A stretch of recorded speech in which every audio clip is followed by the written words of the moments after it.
मैंने आपको कई फांसी की कहानी सुनाई, लेकिन आज की कहानी एक ऐसे शख्स की कहानी है जो पिछले 27 सालों से जेल में बंद है।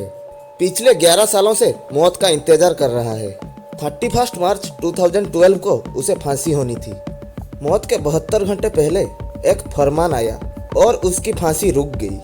अब पिछले 11 सालों से वो इस बात के लिए लड़ रहा है कि उसे फांसी हो। 2 बार जेल के अंदर उसने भूख हड़ताल कर ली कि जो भी कानूनी प्रक्रिया है फटाफट करो और मुझे सजा दे डालो। उसने आज तक अपने लिए कोई वकील नहीं रखा, ना उसने माफ़ी मांगी, ना उसने रहम की फरियाद की। 16 साल पहले से उसे फांसी की सजा सुनाई गई, मगर आज तक फांसी हो नहीं पा रहा। हेलो दोस्तों, कैसे हैं आप सब? आशा करता हूँ आप सब बढ़िया होंगे। उस शख्स का नाम है बलवंत सिंह राजवाना। आज़ाद भारत के पहले मुख्यमंत्री का जो कत्ल हुआ था, सरदार बेअंत सिंह, पंजाब के चीफ मिनिस्टर, उनके कातिलों में से एक है ये बलवंत सिंह राजवाना। उसके साथ एक और साथी जो सुइसाइड बॉम्बर था, वो तो उसी वक्त मर गया। बाकी 9 लोगों को पकड़ा गया था। उनमें से 2-3 छूट गए। एक को 10 साल की सजा हुई, लेकिन सिर्फ 2 को ही सजाए मौत मिली थी। उनमें से एक की सजा को बाद में उम्र कैद में तब्दील कर दी गई। अच्छा, सिर्फ ये एक, क्योंकि इसने कभी ना तो वकील रखा और ना ही कभी मर्सी पिटीशन दाखिल किया। 31 अगस्त 1995 बेअंत सिंह पंजाब की चीफ मिनिस्टर।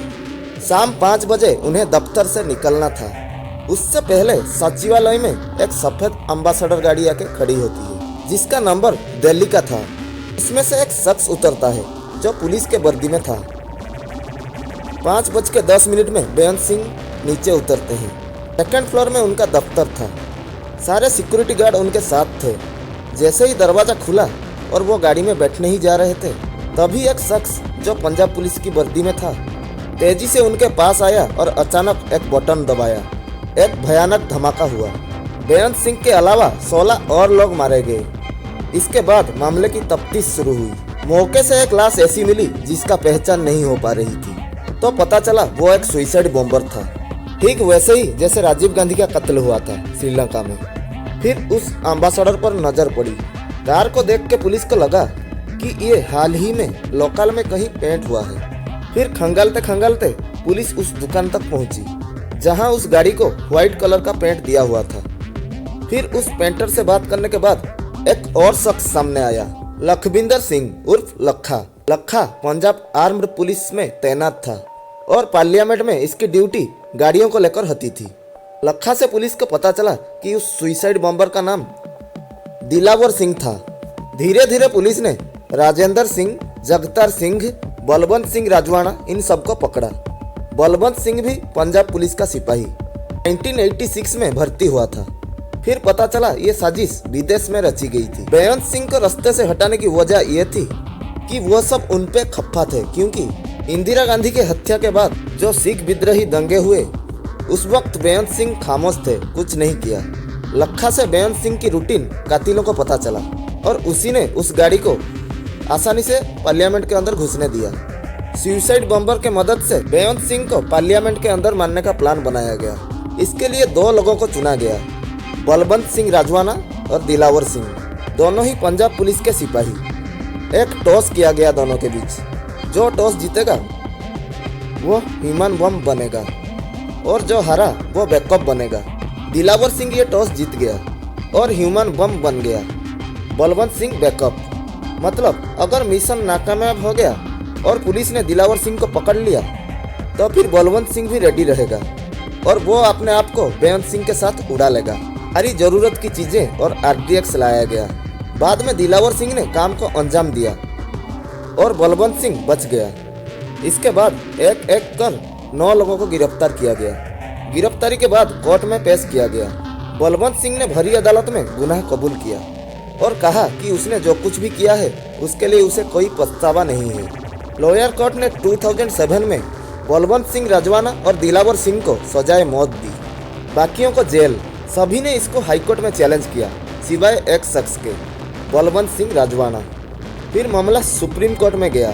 जगतार सिंह की मौत की सजा उम्र कैद में बदल गई, लेकिन बलवंत सिंह सामने नहीं आया। अब तक ना सिर्फ उसने फैसले को चैलेंज नहीं किया, बल्कि सभी अदालत में उसने वकील तक लेने को मना कर दिया और ना ही मर्सी पिटीशन दाखिल किया। आखिरकार 31 मार्च 2012 को उसको फांसी देने की तय की गई।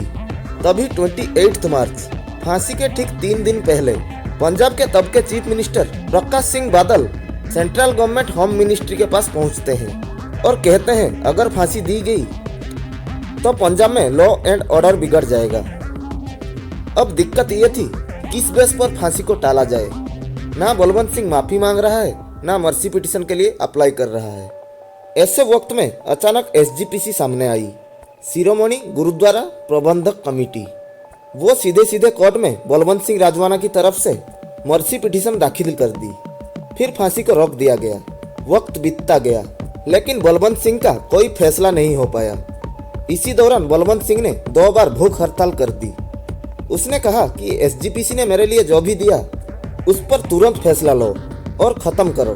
फिर उसको समझाया गया। 2019 में बेअंत सिंह के पोते जो कि लोकसभा की सांसद हैं, उन्होंने पूछा कि मेरे दादा के कातिल बलवंत सिंह को क्यों माफ़ी दे दिया गया, उसको फांसी क्यों नहीं हो रहा। तब होम मिनिस्टर अमित शाह ने खुद कहा था कि कोई माफ़ी नहीं दी गई और कानून अपना काम कर रहा है। लेकिन 28 साल से बलवंत सिंह राजवाना जेल में है और 4th में यानी कि कल एसजीपीसी के मर्सी पिटीशन पर सुप्रीम कोर्ट में बहस हुई। अगर उसको फांसी ही देनी थी तो उसको इतना लंबा इंतजार नहीं करवाना था। वो हर रोज जी और मर रहा है। अब सुप्रीम कोर्ट भी उसकी सजा को उम्र कैद में बदलना चाहती है, मगर कैसे। उसने कभी रहम की मांग नहीं की, किसी भी फैसले को गलत नहीं बताया, चैलेंज नहीं किया, प्रेसिडेंट के पास मर्सी के लिए नहीं गया। आखिरकार सुप्रीम कोर्ट ने कल केंद्र सरकार को साफ साफ कहा है कि जल्द से जल्द एक रिपोर्ट दें कि बलवंत सिंह राजवाना का क्या करना है। इसकी सजा कम करनी है, इसे बरी करनी है या इसे फांसी देना है। इसी तरह यह केस राज्य सरकार, केंद्र सरकार और सुप्रीम कोर्ट के बीच उलझी हुई है। आगे जो भी अपडेट आएगा मैं आपके साथ जरूर शेयर करूंगा। आशा करता हूँ आपको ये वीडियो इन्फॉर्मेटिव लगी होगी। तो मिलते हैं अगले वीडियो में, तब तक के लिए खुश रहिए।